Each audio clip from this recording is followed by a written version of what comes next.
Picture this. Saturday special. You're making pancakes for breakfast. You found a new recipe and you're super pumped to try them out. You are feeling on top of your game. And then comes the first pancake flip. The batter's a little stickier than you expected. The pancake is bunching as you try to move it. Did you forget to grease the pan? Maybe you should leave it a little longer. No, but now it's just sticking to the pan more. You look up, you notice a pair of eyes watching you. Someone else is in the room. The tension suddenly rises as you feel flustered about the inevitable broken flip and the audacity this person has to sit and watch your failure unfold. You go to flip the pancake. It goes pretty much as expected.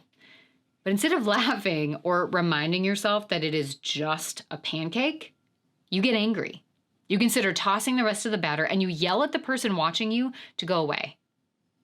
Oh, you've done this too? Yeah, welcome to the overreactivity club.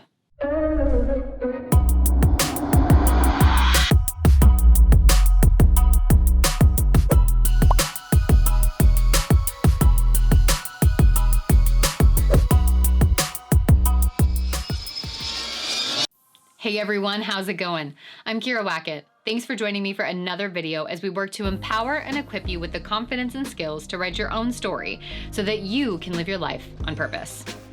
Today, we're talking about one of the most essential life skills, the power to not take yourself so seriously. It is so easy to get stuck in the grind of the day-to-day, trying to do and be it all and getting lost in the guise of shame's rules. We try to control everything around us and get stuck in the chase for maximized output. This stops us from being in the moment, embracing spontaneity, or considering mistakes as opportunities for growth or joy. Instead, they're just evidence of our failures. You were expecting an hour while your kid naps to catch up on things and get it all done. But they wake up after 30 minutes and are ready to go. You feel annoyed and flustered, worried about what you can do to make up the time and get it all done. You're working on a project, and right as you go to save it, your computer freezes and you lose everything. You have to do it all over again, and your whole day is ruined. You plan to leave the house at 8:30 to give yourself plenty of time to get to your appointment. But lo and behold, you get stuck behind a train and end up being late. You sit and stew for the rest of your drive and panic about what people will think when you arrive. Or you're knee-deep in finishing the development of your new program, launching in just a few short weeks, and suddenly realize that a bunch of videos have to be re-rendered due to a name and style change. Yes, that last one was me just a few months ago. It was a perfect storm of anxiety, excitement, and shame that came together to leave me annoyed and overwhelmed with everything that I had to do. And no matter how efficient I was, it seemed everything was taking longer than I wanted and needed it to. While Jordan and I were talking about the re-rendering issue, I could feel myself buzzing. I found myself almost 6 steps ahead of him in the conversation, trying to get to the end and focus on the answers for what needed to be done, when, and how to cross it off as soon as possible. Thoughts raced through my head. Look, we need to do this now. I'm not going to get it all done. Maybe I don't deserve to do this. Why are you taking so long? And that's when I saw it. It was a hilarious still of my face where he had paused a video he was working on editing.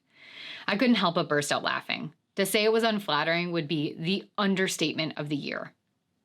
At that moment, I recentered myself. I paused in the laughter and thought about how seriously I needed to take my work versus how seriously I was taking it. Look, it's essential to be focused, but not at the expense of being present and kind and enjoying what we do.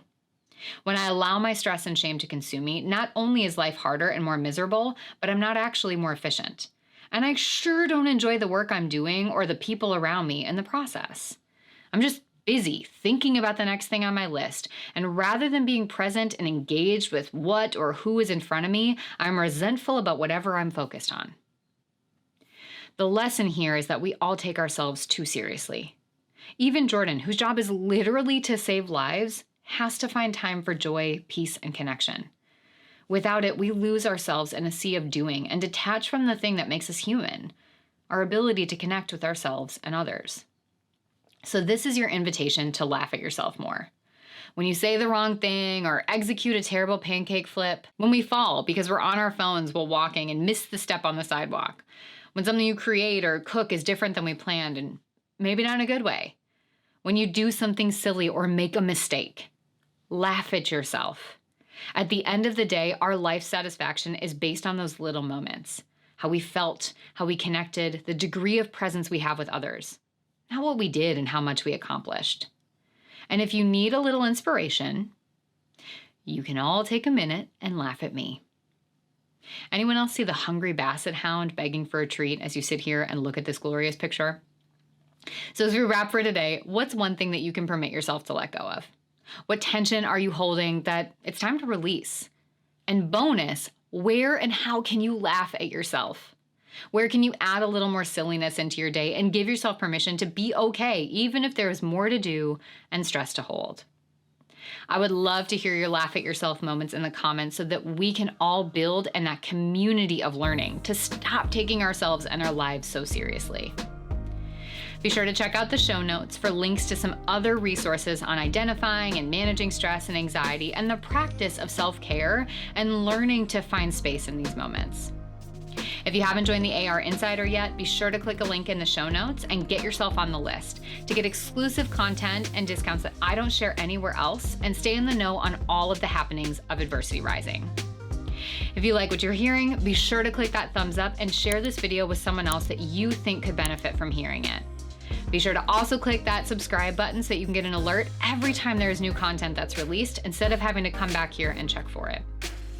Thank you so much for being here with me today. Remember, you have the right to author your own story. So let's go get that pen back. See you next video.